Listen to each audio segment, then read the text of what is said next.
نبی مکرم صلی اللہ علیہ وسلم کے روضہ اقدس پر پڑھے جانے والے صلاۃ و سلام کے سما کا انکار کرتے ہیں اور عام موتا کے سما کے قائلین کو کافر اور مشرک کہتے ہیں۔ حضرت استادی نے فرمایا کہ یہ عالم صاحب جو گفتگو فرما رہے ہیں یہ گمراہ ہیں، اور ان گمراہی کی وجہ یہ ہے جو میں نے عرض کر دی ہیں۔ محض اس حدیث مبارک کو معجزہ کہنا یا اس حدیث مبارک کو نقل کرنا، اس سے استدلال کرنا، یہ گمراہی نہیں ہے۔ اگر ایک فتویٰ وہ جو ہمارے اکابر علماء دیوبند نے لگایا ہے، ہمارے استاد محترم نے اس کو نقل کر دیا ہے، تو اس پر اتنا پریشان ہونے کی کیا ضرورت ہے؟ نمبر 2، مولانا موصوف جو وہاں پر تشریف لے گئے تھے، ان کا دعویٰ یہ تھا کہ حدیث مبارک کے یہ 3 لفظ دلیل ہیں کہ یہ معجزہ ہے۔ حضرت استاد محترم دامت برکاتہم العالیہ نے فرمایا کہ حدیث مبارک کے ان 3 الفاظ سے معجزہ ہونا ثابت نہیں ہوتا، چاہیے تو یہ تھا کہ آپ انہی 3 الفاظ پر بات کرتے کہ یہ 3 لفظ دلیل ہیں کہ معجزہ۔ آپ نے کہا کہ اس پر علماء نے استدلال کیا ہے۔ جب حدیث مبارک کا دعویٰ انہوں نے کیا، حضرت استادی دامت برکاتہم العالیہ نے ان کے دعوے کی نفی کی ہے، آپ علماء کو لے کر اس کا معنی یہ ہے کہ آپ مان گئے حدیث مبارک کے الفاظ میں یہ بات نہیں، ہاں علماء کے استدلال میں یہ بات ہے۔ جب بات حدیث مبارک کے الفاظ سے علماء کے استدلال کی طرف آ گئی، اب اس کا معنی یہ ہے کہ علماء کا استدلال ہے، حدیث مبارک کے الفاظ نہیں۔ اب اگر آپ کے پاس علماء موجود ہیں جو اس حدیث مبارک کو معجزہ کہتے ہیں، تو الحمدللہ ہمارے پاس بھی اہل علم موجود ہیں جو اس حدیث مبارک کو معجزہ کی بجائے سماع الاموات کی دلیل بناتے ہیں۔ اب علماء کا آپس میں اختلاف ہوگا، اب اس اختلاف کی نوعیت بدل جائے گی، اور وہی نوعیت ہوگی جو میں نے پہلے عرض کی ہے کہ یہ مسئلہ اختلافی ہے، اور علماء اختلاف کی حدود میں رہ کر اس کو کرتے آ رہے ہیں، ایک دوسرے کو برداشت کرتے آ رہے ہیں۔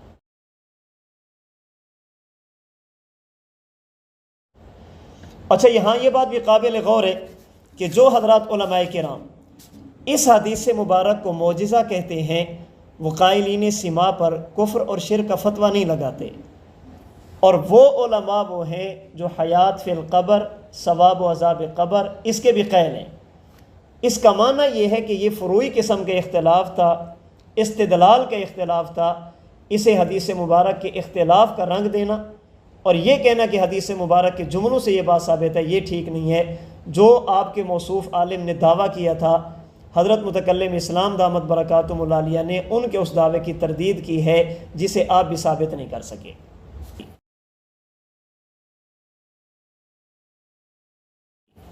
نمبر 3، تیسری بات انہوں نے یہ کی ہے کہ اس حدیث مبارک کی بنیاد پر امت کے علماء کی ایک تعداد ایسی ہے جو سماع موتا کی منکر ہے، سماع کا انکار کرتی ہے، اور سید عائشہ صدیقہ رضی اللہ تعالی عنہ کے استدلال کو بنیاد بنا کر ان کا عقیدہ بھی عدم سماع کا ہے۔ اگر انک لا تسمع الموتیٰ سے عدم سماع موتیٰ پر استدلال کرنے کا نام گمراہی ہے، تو حضرت عائشہ صدیقہ رضی اللہ تعالی عنہ وہ سب سے پہلے انک لا تسمع الموتیٰ سے عدم سماع میت پہ استدلال کر رہی ہیں۔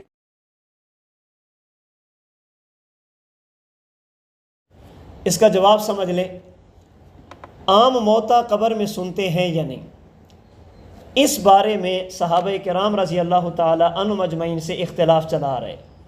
فتاوی رشیدیہ میں حضرت مولانا رشید احمد گنگوہی نے لکھا ہے، احکام القرآن میں حضرت مولانا مفتی محمد شفیع عثمانی رحمہ اللہ نے لکھا ہے، حضرت مولانا مفتی عزیز الرحمان صاحب نے لکھا ہے، اور یہی بات اشاعت التوحید و سنہ کے نامور مصنف مولانا سجاد بخاری صاحب نے اقامت البرہان میں لکھی ہے کہ اس مسئلہ میں صحابہ کرام رضی اللہ تعالی عنہم اجمعین کا اختلاف ہے، بعض سماع کے اور بعض عدم سماع کے قائل ہیں۔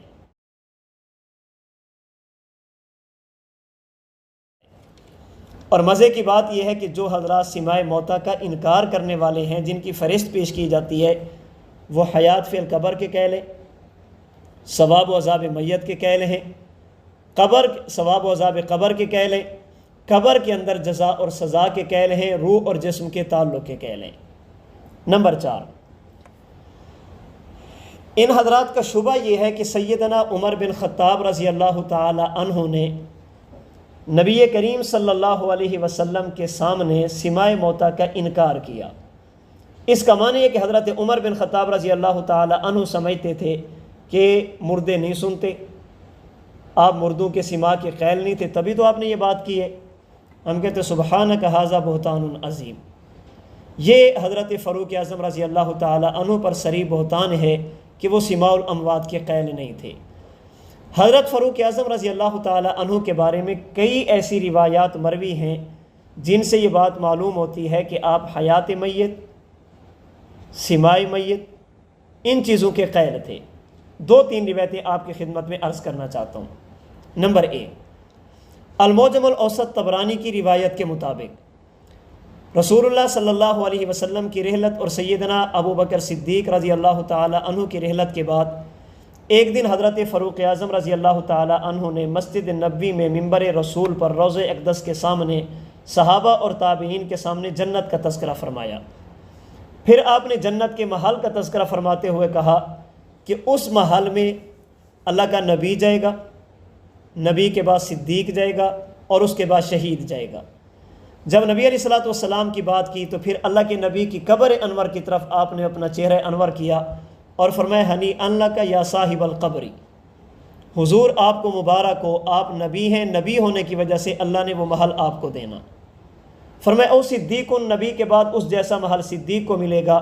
پھر حضرت صدیق اکبر کی قبر کی طرف متوجہ ہوئے اور حضرت ابو بکر صدیق سے خطاب کرتے ہوئے فرمایا ہنی ان لک یا ابا بکر، ابو بکر آپ کو بھی مبارک ہو، آپ صدیق ہیں، اللہ نے آپ کو بھی وہ محل دے دیا۔ اب حضرت فاروق اعظم مسجد نبوی میں منبر رسول پر صحابہ اور تابعین کی موجودگی میں اللہ کے نبی سے فرما رہے ہنی ان لک، حضرت ابو بکر صدیق سے فرما رہے ہنی ان لک یا ابا بکر، خطاب فرما رہے ہیں۔ سوال یہ ہے کہ اگر حضرت فاروق اعظم رضی اللہ تعالی عنہ کا عقیدہ یہ تھا کہ قبر والا نہیں سنتا، بے جان ہے، بے حس ہے، تو یہ خطاب کس سے کیا جا رہا ہے؟ 5واں شبہ یہ اٹھایا گیا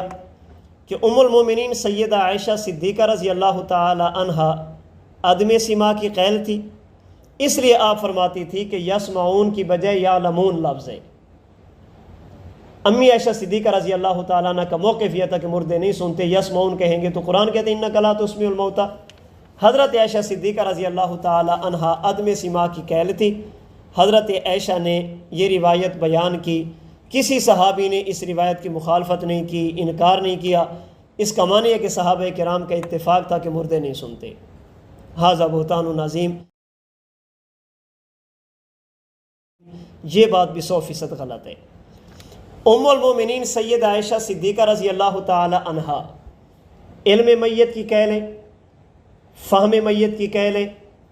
قبر میں حیات کی قائل ہیں، ثواب اور عذاب کی قائل ہیں، مردے کے سماع کی قائل ہیں، اور مردہ زندہ لوگوں سے مانوس ہوتا ہے اس کی بھی قائل ہے۔ احکام القرآن میں حضرت مفتی محمد شفیع عثمانی صاحب رحمۃ اللہ علیہ نے ان روایات کو ذکر فرمایا ہے۔ جب سید عائشہ صدیقہ رضی اللہ تعالی عنہا یہ ساری باتیں مان رہی ہیں، اب یہ کہنا کہ آپ سماع کا انکار کرتی تھی یہ بات ٹھیک نہیں، بلکہ حضرت عائشہ صدیقہ رضی اللہ تعالی عنہا کا اپنا عمل وہ بھی یہی بتاتا ہے کہ حضرت عائشہ صدیقہ رضی اللہ تعالی عنہا سماع کی قائل تھی، سماع کی منکر نہیں تھی۔ چنانچہ مجمع الزوائد میں امام حیثمی رحمہ اللہ نے روایت نقل کی کہ سید عائشہ صدیقہ رضی اللہ تعالی عنہا اپنے بھائی حضرت عبد الرحمن بن ابو بکر ان کی وفات کے بعد، ان کی تدفین کے بعد ان کی قبر پہ جاتی ہیں اور جا کر ان سے گفتگو فرماتی ہیں اور خطاب کے صیغے استعمال فرماتی ہیں۔ اگر آپ سماع موتیٰ کی قائل نہیں تھی، حیات میت کی قائل نہیں تھی، قبر والا نہیں سنتا، آپ کا نظریہ یہ تھا، تو اپنے بھائی کی قبر پر جانا اور جا کر اس طرح کی گفتگو کرنا، اس کا معنی کیا ہوگا؟ اسی طرح مسند احمد، مشکات المصابی وغیرہ میں سید عائشہ صدیقہ رضی اللہ تعالی عنہا کی ایک روایت موجود ہے جسے استاد محترم دامت برکاتہم العالیہ نے بھی اپنی اس کلم میں پیش فرمایا، جس پر اعتراض بھی اٹھایا گیا کہ حضرت عائشہ صدیقہ حضرت فاروق اعظم کی تدفین کے بعد جب اللہ کے نبی حضرت صدیق اکبر حضرت فاروق اعظم کی قبر پہ جاتی تو پردے کا اہتمام کر کے جاتی، حیاء من عمر، فرماتے میں اس وجہ سے جاتی تھی کہ مجھے عمر سے حیا آتی ہے۔ اس حدیث مبارک کے بارے میں امام زرکشی رحمہ اللہ نے الاجابہ میں، امام سیوطی رحمۃ اللہ علیہ نے شرح الصدور میں، مفتی اعظم پاکستان مفتی محمد شفیع عثمانی رحمہ اللہ نے احکام القرآن میں حیات پر، زیارت کے وقت میت زہر کو پہچانتی ہے، اسے پتہ ہوتا ہے کہ میری قبر پر کون ہے، اس پر اور سما پر بطور استدلال کے پیش کیا ہے۔ اصول حدیث کے مطابق اگر راوی کا عمل اس کی روایت کے خلاف آ جائے، راوی نقل کچھ کرے اور اس کا اپنا طرز عمل کچھ اور ہو، تو پھر یا تو وہ روایت منسوخ ہوتی ہے یا روایت مؤول ہوتی ہے۔ حضرت عائشہ کی روایت اور عمل میں جب ٹکراؤ آ گیا، آپ صحابیہ ہیں اور صحابہ کرام کے بارے میں ہمارا نظریہ ہے الصحابۃ کلھم عدول، صحابہ کرام عادل ہیں، عدالت صحابی کے تحفظ کے لیے وہاں پر روایت میں نص کی بات کی جاتی ہے یا تعویل کی۔ یہاں پر بھی دونوں باتیں ہیں، یا تو امی عائشہ صدیقہ رضی اللہ تعالی عنہا کی جو روایت جس سے آپ نے سما عدم سما سمجھ رکھا تھا وہ منسوخ ہے، امی عائشہ صدیقہ رضی اللہ تعالی عنہا نے اسے رجوع فرما لیا تھا، جیسا کہ فتح الباری شرح صحیح بخاری میں حافظ ابن حجر عسقلانی نے لکھا، عمدۃ القاری شرح صحیح بخاری میں علامہ بدر الدین عینی نے لکھا۔ اگر یہ دو کتابیں کسی کے پاس نہ ہوں تو صحیح بخاری اس کی پہلی جلد قدیمی کتب خانہ صفحہ 183، باب ما جاء فی عذاب القبر حاشیہ نمبر 9، وہاں پر یہ بات موجود ہے لیکن الجمہور خالفوہا۔ حضرت عائشہ صدیقہ رضی اللہ تعالی عنہا کی اس روایت کو جمہور صحابہ اور بعد والے علماء نے قبول نہیں کیا، انہوں نے اس کی مخالفت کی ہے، اور اسی بات کو حافظ ابن حجر عسقلانی رحمۃ اللہ علیہ نے امی عائشہ صدیقہ رضی اللہ تعالی عنہا کے رجوع کی دلیل بنایا کہ امی عائشہ صدیقہ رضی اللہ تعالی عنہا کی چونکہ روایات اور عمل اس کے خلاف موجود ہے، اس کا معنی یہ کہ آپ نے اپنے پہلے موقف سے رجوع کر لیا تھا۔ اور یہی رجوع والی بات حضرت مولانا محمد ادریس صاحب کاندھلی رحمۃ اللہ علیہ نے سیرت المصطفیٰ میں بھی لکھی ہے۔ جیسے حضرت عائشہ صدیقہ رضی اللہ تعالی عنہا کی خدمت میں ایک یہودیہ عورت آتی ہے، گفتگو کے آخر میں وہ عذاب قبر کا تذکرہ کرتی ہے۔ حضرت عائشہ فرماتی قبر کا عذاب نہیں۔ نبی علیہ الصلوۃ والسلام کی خدمت میں جب حضرت عائشہ پوری کارگزاری پیش کرتی ہیں کہ عورت ہے، اس نے یہ بات کی، میں نے یہ کہا، اس نے عذاب قبر کی بات کی تو میں نے یہ کہا، نبی علیہ الصلوۃ والسلام نے فرمایا کہ عائشہ قبر میں تو عذاب ہوتا ہے۔ اب امی عائشہ صدیقہ رضی اللہ تعالی عنہا نے قبر کے عذاب والی روایات کو نقل کیا۔ جس طرح عذاب قبر والا عقیدہ علم میں نہیں تھا، آپ نے فرمایا کہ نہیں ہے، جب آ گیا تو فرمایا ہے۔ اسی طرح ممکن ہے کہ سما والا عقیدہ بھی آپ کے علم میں نہ ہو، آپ نے فرمایا کہ نہیں، جب آ گیا آپ نے دیکھ لیا کہ وہ صحابہ کرام جو میدان بدر میں جناب رسول اللہ صلی اللہ علیہ وسلم کے ساتھ ہیں وہ سما کی روایات نقل کرتے ہیں، تو آپ نے سما کا عقیدہ اختیار فرمایا۔ چھٹا شبہ، کہتے ہیں کہ مولانا محمد الیاس گھمن صاحب نے سماع الموتیٰ کو عقیدہ کہا، اور عقیدے کے ثبوت کے لیے نص قطعی ضروری ہوتی ہے۔ پھر آپ نے کہا فروعی صحیح، پھر آپ نے کہا کہ عام مردوں کے سماع کا عقیدہ جمہور اہل سنت کا عقیدہ ہے، آپ نے لفظ عقیدہ بولا۔ ہم کہتے ہیں اگر آپ نے عقائد کی کتابیں پڑھی ہوتی، شرح عقائد ہی دیکھ لیتے تو آپ کبھی اس غلطی کا ارتکاب نہ کرتے۔